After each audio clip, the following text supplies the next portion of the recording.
to package all that up for you, because thinking from, you're talking about at the start, the kids, we get parents that talk about, like they're feeling like the environment's negative, or they feel like you're always picking on the stuff that they're not doing properly, or whatever. And then you think of a situation like that where you're going to the Team Canada tryout. This is a huge deal. Yeah. And you don't have one person there to say you did well. No. You don't have one person to pick you up if you had a bad game. You don't have one person to say, hey, if you keep playing on that ankle, it's probably going to bother you later. Right. Like, you didn't have any of this, none of that. Right. And then, today now we have these, like, the polar opposite situation where it's like, everything you do is great. Everything you do is the best. You're never doing anything wrong. Yes. We need to focus more on the good and less on the bad. Yeah. And like there's not, I don't know that there's anything, and obviously I'm not saying you drill a kid into the ground and tell him that he sucks at everything and nothing he does is good, and that's not not how we coach, that's not how we teach, obviously.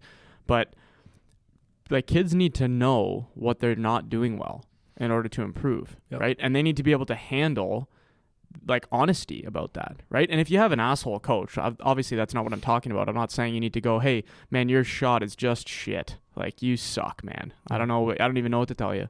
Like, that's not how you communicate the message. It's not optimal, but it could happen. And what are you going to do if they do? Well, and this is what I'm getting to, right? Like, the way it would be nice if every time your coach needs to tell you about something, they give you the nice compliment sandwich where, that would be great. But that's not how life is, man. Yeah. That's not how your boss is going to be at work all the time. That's not how your teacher is going to be at school. That's not how your coach is going to be. And it's not really their job. It'd be nice if they paid attention to it, but it's not really their job to make sure that your feelings aren't hurt. Right. And things are coming more and more to that, and it's just not real life. That's not the way real life is. Yeah. So these kids they're coming up soft as baby shit because you can't handle any kind of criticism at any sort. And the way that we communicate criticism, in my opinion, is phenomenal. Yeah. Like, because we say it in a way where we're actually encouraging and we want them to be brought up. But you need to be able to handle that. It doesn't matter how the message is given to you. You need to be able to parse through the emotion of it and deal with what the meat is that is actually being said to you, right? Yeah. Well, I think here's the issue, I think, anyways, is I think that even coaches that coach, I think when you watch, I guess I say it this way. A lot of times you hear parents say, oh yeah, he's really motivating. Okay, what does that mean? Mm-hmm. And I think a lot of people that take teams, they watch movies, the Friday Night Lights or whatever, the Miracle. Okay, I'm going to use Miracle for example, because when I was coaching the States, the boys threw it on. I said, it's just propaganda. Yeah. This is bullshit. This is not how it happened. So you didn't go out, you didn't win because the coach motivated you. Yeah. The U.S. team at the time in 1980, you didn't beat the Russians because you were motivated. That's not what happened.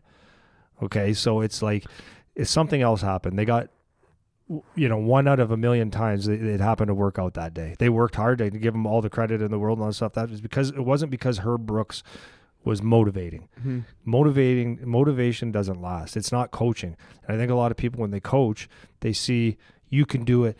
Let's just get at, like, if you walk into a dressing room before a game and you say, okay, guys, let's go. I believe in you. We're going to have a great game. Every one of you are the best, whatever, like rah, rah, rah, you say a poem, and that's not anything to do with coaching. Right. It's actually might even be opposite of coaching. Coaching is actually taking tactics, X's and O's, or taking players and teaching them what they're doing wrong, not right. Because what happens is the higher level you go, it's like if you go on a forecheck and you put in an effort that maybe it's going for an icing, and you beat the D to the puck, maybe throw a hit to do it, and you create a scoring chance.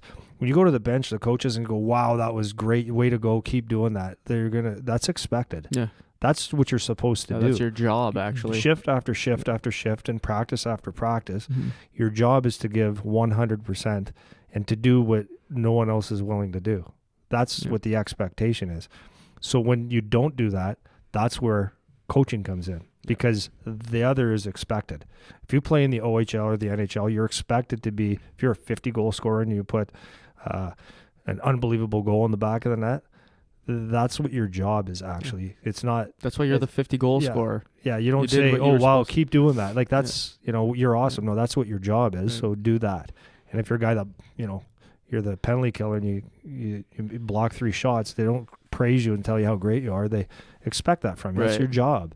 Yeah. So, it's nice to be encouraged, and it's a bonus if you have a coach that does that. That's great. If you have a coach that'll come give you a pat on the ass when you do something great, and that's awesome. Like, great. That feels good. Or if you have a coach that they can say some things to you that gets you fired up, that's great. But that's a bonus.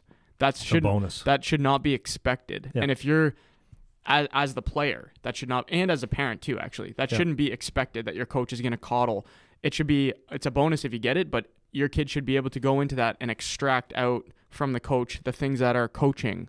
Yeah. Right? The coach is telling me what I'm not good at. Okay, I got to listen to that. And I need to it's on me to motivate myself to make sure I'm motivated. Yeah. Right? And it's one thing when the kids are really like super young and you give them a little bit of rah-rah to fire them up and whatever. That's fine. We're not saying. Oh, yeah, that's fun. There's a place for your little motivation and whatever. But as you start to get older and this is becoming more of a, like something you're going to pursue, which is what we're talking about, then like you said, the motivation it's a bonus because it's going away. You need someone to fire you up every time, and you're going to come and say, oh, I'm not feeling motivated.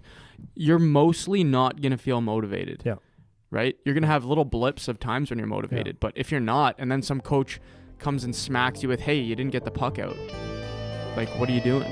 Yeah. And then you just crumble. And for the rest of the game, you're sitting on the bench thinking about what he said and you can't perform now. Yeah. That's your problem.